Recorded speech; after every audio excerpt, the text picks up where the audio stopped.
This is the Sri Ramana Maharshi satsang, a time to listen, reflect, and deeply meditate. Know yourself and be always free and at peace. I'm Richard Clarke. Welcome. I'm hosting this satsang, and I'm not a guru or a teacher like you. I love this teaching and just want to share it. And I am reviewing and commenting on the book Talks with Ramana Maharshi. And we're on talk 108 now. Let me get to it. This talk to me was interesting because it happened while Yogananda was visiting Ramana Maharshi. It's not with Yogananda, but it's with his personal secretary. And he asked Maharshi, "How can I realize God?" And Maharshi replied, "God is an unknown entity and external. However, the self is always within you. It is intimate, yet often overlooked in favor of the external."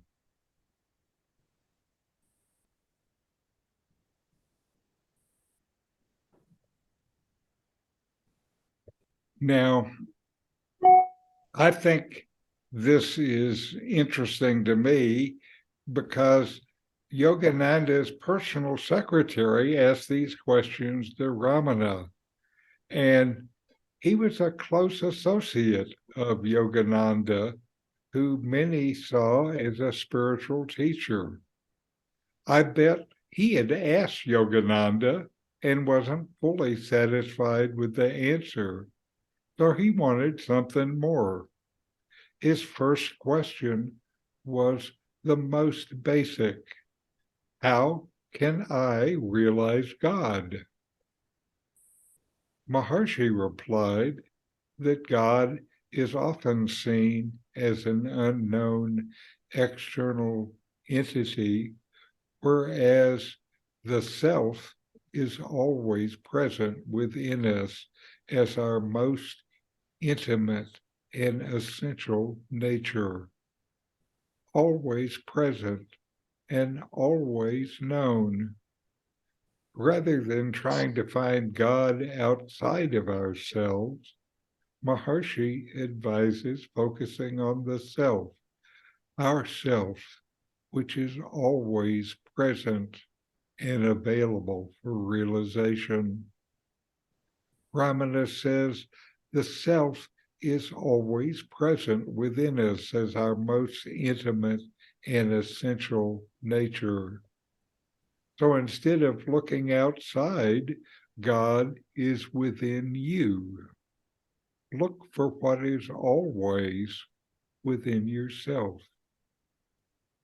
Maharshi teaches that realizing the self is the same as realizing God. The true self is not separate from the divine. They are one, not two. They are the same. Through self-inquiry and introspection, Maharshi encourages us to look inward and investigate the true nature of our self, which is the self, which is the same as the nature, the self of God. When you look outside yourself, you see the multiplicity of the world and things and ideas. When you look deeply within, there is only one. That one is the self. Advaita Vedanta emphasizes the non-difference of all things and the unity of the individual self, the Atman, and the universal self, Brahman. The ultimate goal of human life is to realize this unity. Self-inquiry and spiritual practice are ways to awaken this realization. Ramana Maharshi teaches that the true nature of the self is pure consciousness. He says the self is always present within us, but obscured by our thoughts, emotions, and attachments to the external world. To realize the self, Maharshi recommends the practice of self-inquiry, where you quietly ask yourself the question, who am I? And investigate the nature of your ideas and feelings of your identity, and discover the true source of your sense of existence. Through this process of investigation, you gain self-awareness and self-knowledge. You gradually overcome the illusions of the ego and come to a direct experience of the true nature of the self, yourself, the only self that is. You know the self by being the self. Maharshi emphasizes the importance of turning inward and focusing on the self rather than seeking external sources of spiritual fulfillment. He tells us that the ultimate goal of human life is to realize the unity of the self and the divine, and that this realization can be attained through self-inquiry, coming to know yourself. Now, another slide. Ramana continues, the self is known to everyone, but not clearly. I am is the name of God. Of all the definitions of God, none is as well stated as the biblical phrase, I am that I am, in Exodus chapter 3. The absolute being is the self, and it is God. Knowing the self is knowing God. In fact, God is none other than the self.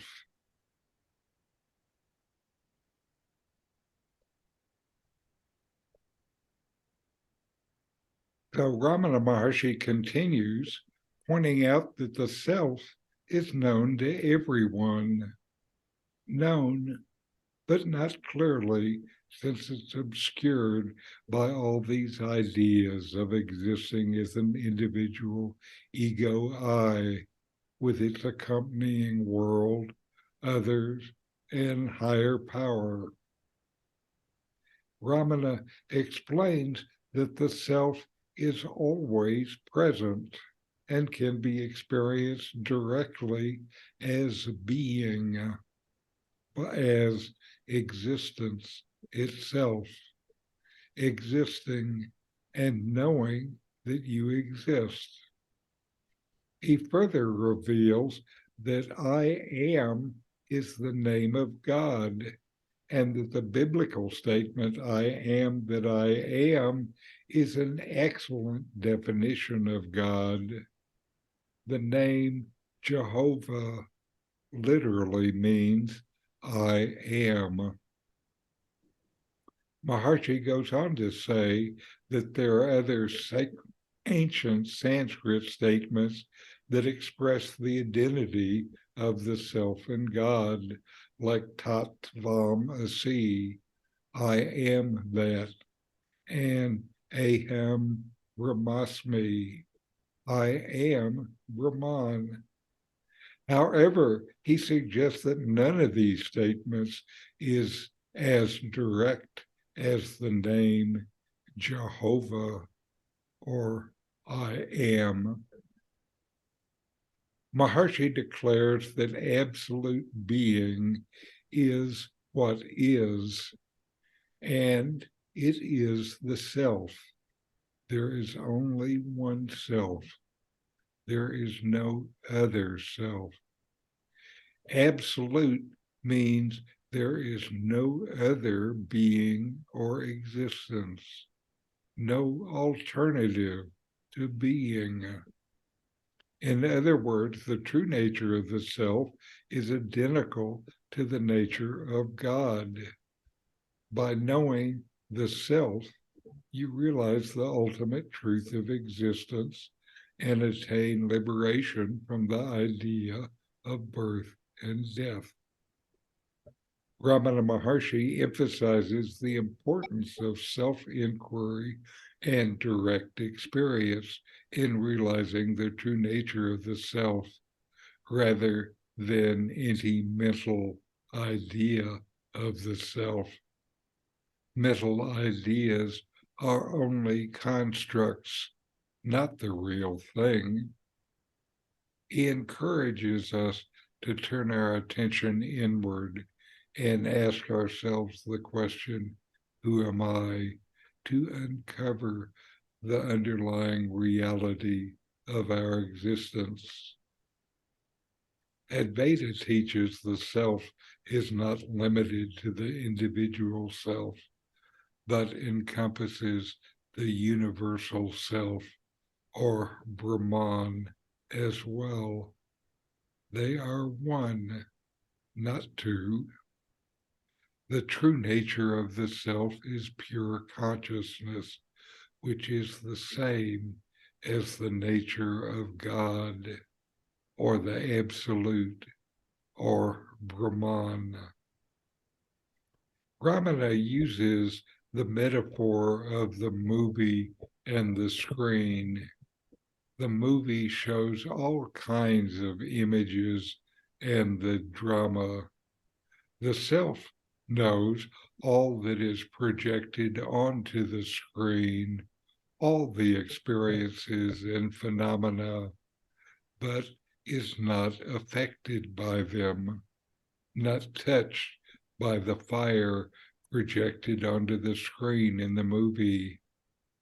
The true nature of the self is that it is unchanging, eternal, and unbounded.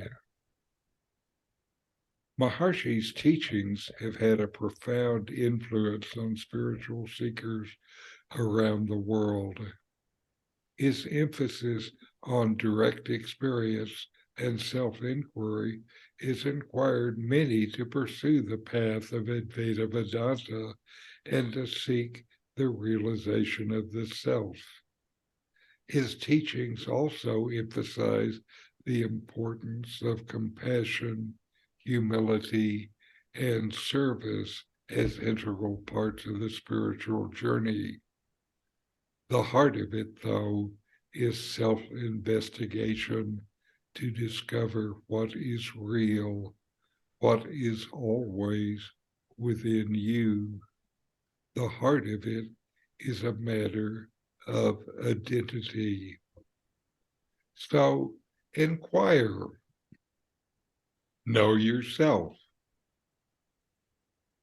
And now we'll listen to my teacher, Nomi, with a discourse, The Nature of the Self.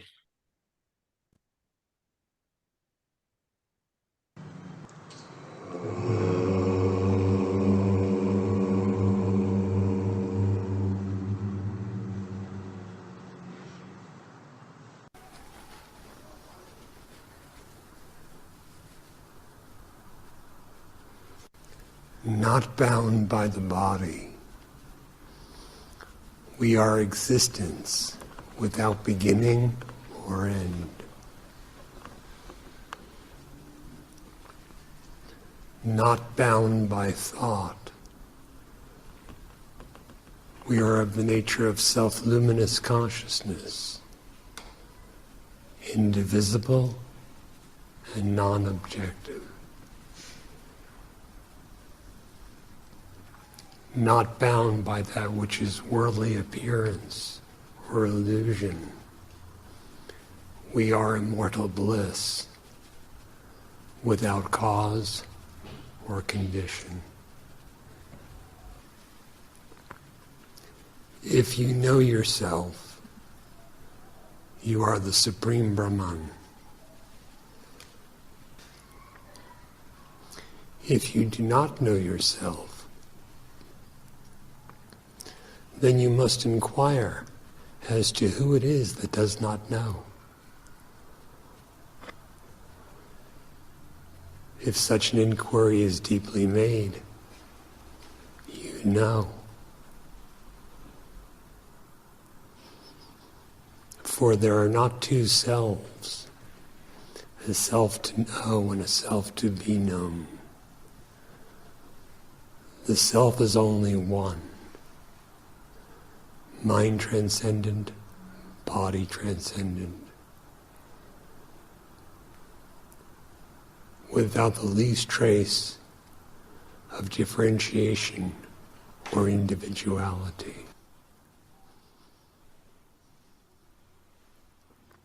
A body is subject to birth, decay, and death. Is that the self?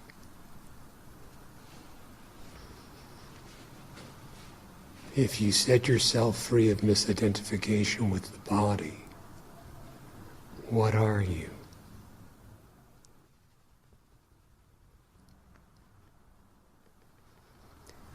If you cease to assume yourself to be an ego, an individual entity, what are you?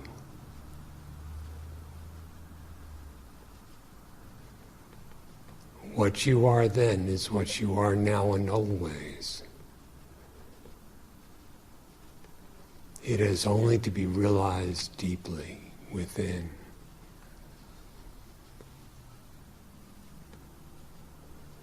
To realize it deeply within, you must want to realize it. You must yearn for it more deeply, more intensely than anything else.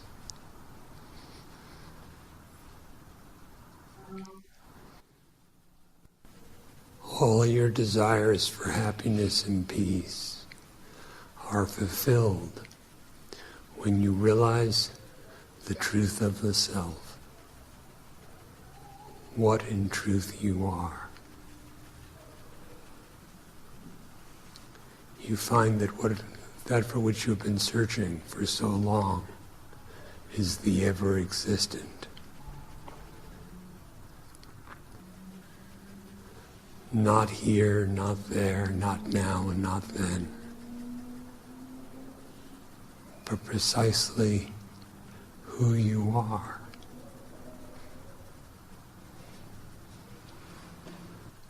Inquire deeply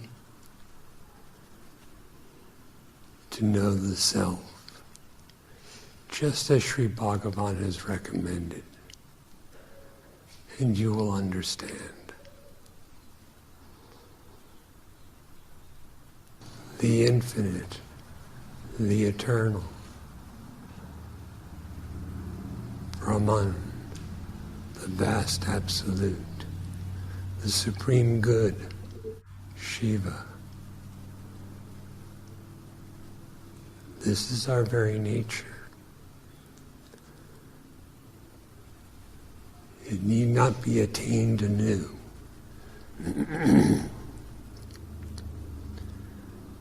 If you simply cease to misidentify as a body or with any thought, including the notion of I,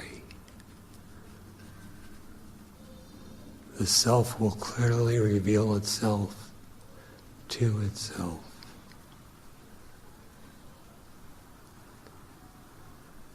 And therein you find the perfect fullness.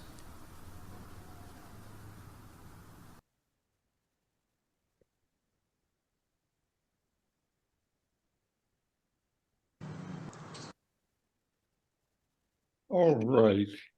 Now let's take a little time to inquire and make this experience our own. Notice that you exist, and you know that you exist.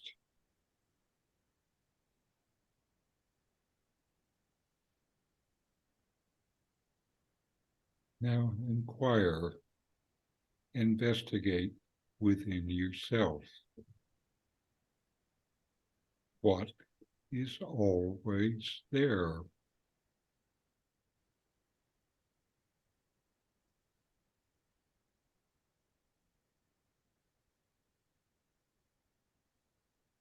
It's not something you can feel with your senses.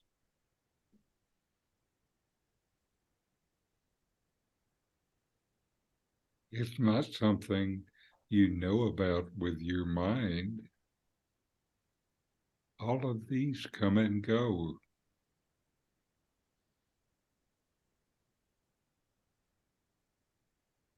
But there is something. You know that there is something. You know that you exist.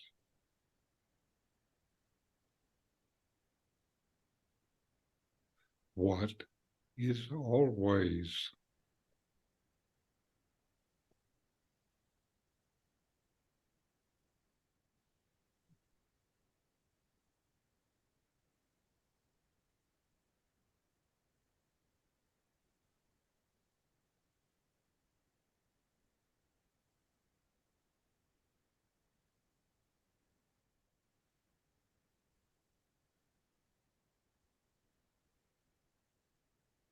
Who am I?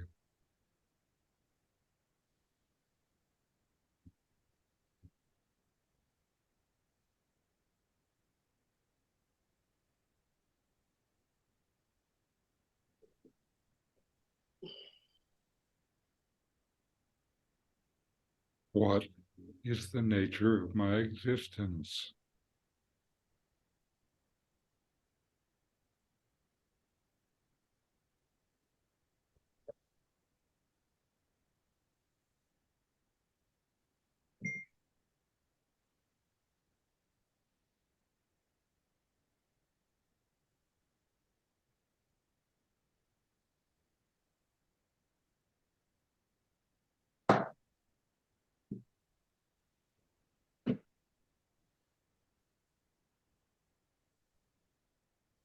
All right.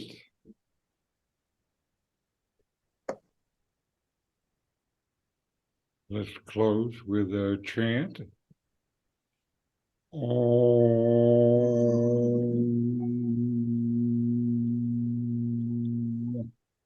Shanti, Shanti, Shanti.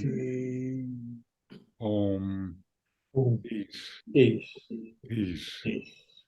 peace.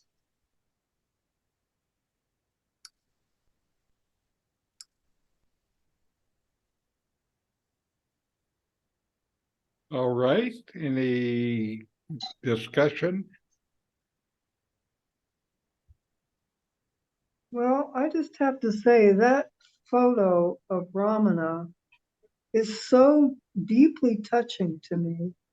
I think that's the only photo I can think of in existence showing the peaceful face of someone undergoing such bodily agony Right, and being untouched by it. right, with his arm wrapped up. Oh, yes, Yes, it's very, he sets the bar very high. yes, indeed. Yes, Yeah. indeed.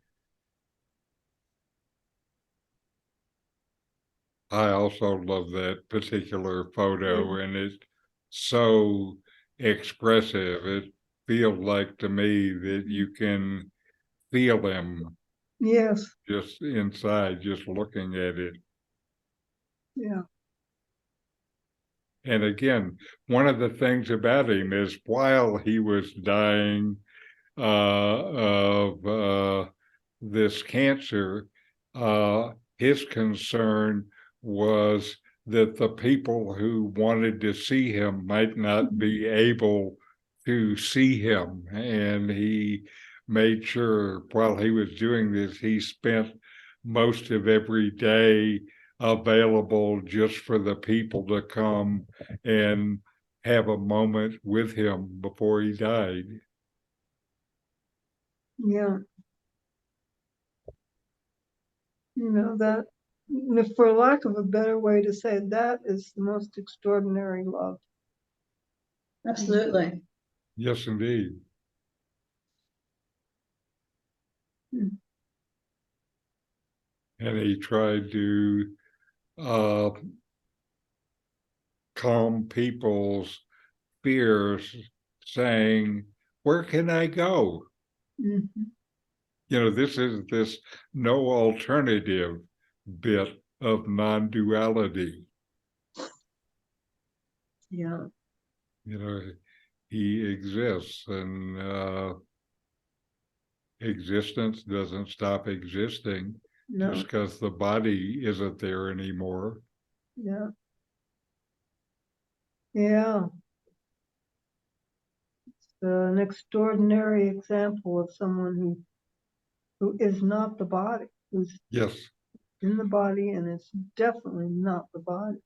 Yes, and for me, another example of that I had was when I was talking to Nomi about the Parkinson's disease that had continued to ravage his body, and we ended up laughing. Yeah.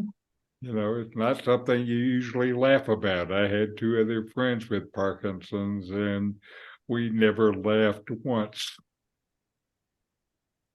Yeah.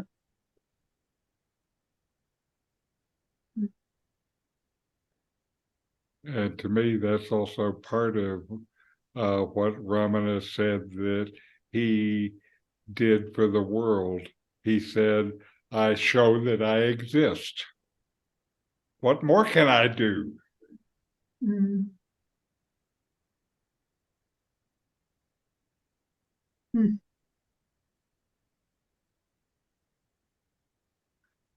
How do we come to be in our bodies? A good question. Certainly there's this thing born, and when the mind starts to take up its consciousness, then it thinks it's a mind. It thinks it's a body because that's all that it knows about, and it makes all these assumptions. It's a good question. How does that begin? I think we need one of these guys like Ramana or Nomi to tell us. Yeah. That's not the scope of this current teacher, I don't think. No, that's right. That's way beyond me. Well, I had to ask the other day. I got to think. I made myself dizzy thinking about it. Oh, yes, yes.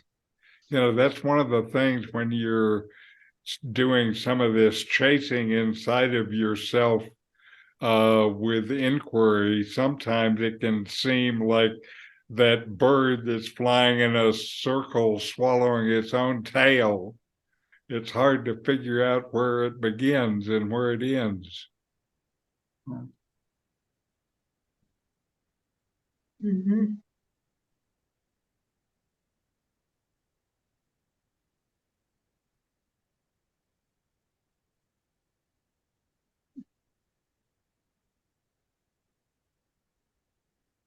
Anyway,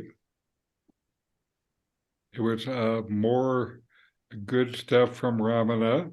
And to me, it really is actually fascinating that Yogananda's secretary, who was probably one of the guys who is the closest to him, was asking Ramana this stuff. You would think he should have been able to find it out from Yogananda. Yeah.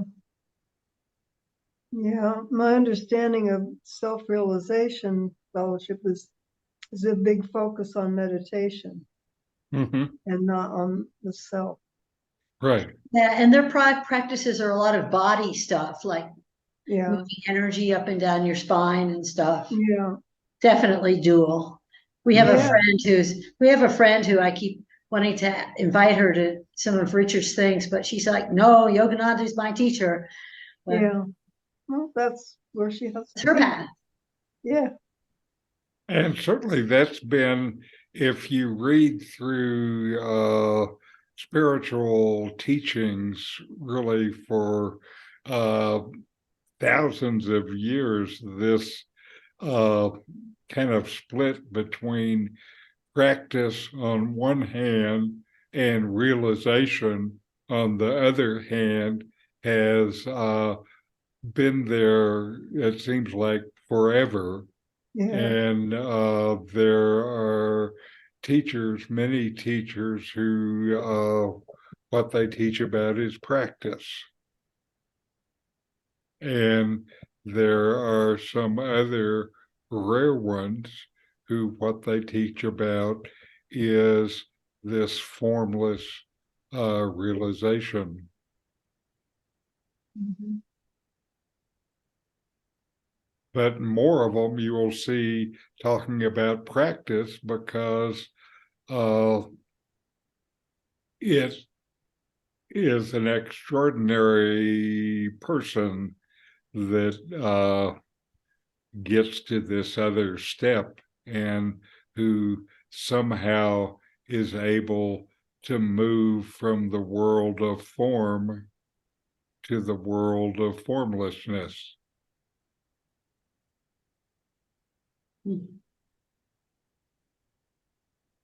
One of the recently I've been reading about one of the Zen guys who is my absolute favorite. His name is Bankai, and what he taught about was the unborn. And what he said was, you are already it, so you don't have to do anything to be it. You know, you just have to realize who you are. And to me, uh, that sounds so much like Ramana that I can't tell the difference between them. Mhm.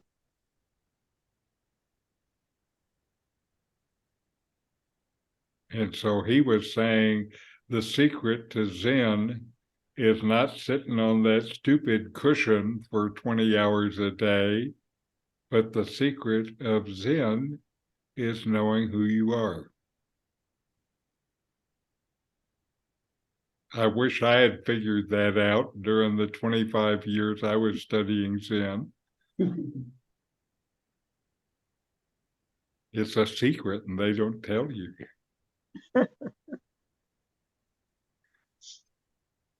Perhaps you read it, perhaps you read that back then, but it didn't mean anything. Right. I think that's probably true because Yeah. I was fascinated by Benkai 40 years ago.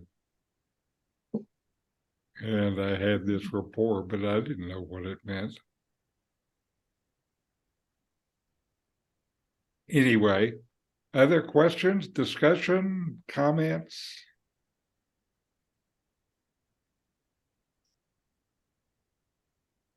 Then namaste, Namaste. Namaste.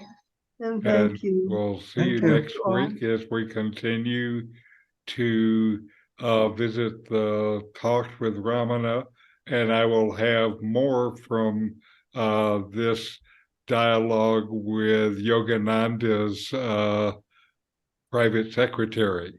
Oh, fun. Because he had lots of questions, not just this Oh. one. I thought that was the end of it. No, that's just the beginning. I thought Yogananda went and dragged him out by his ear.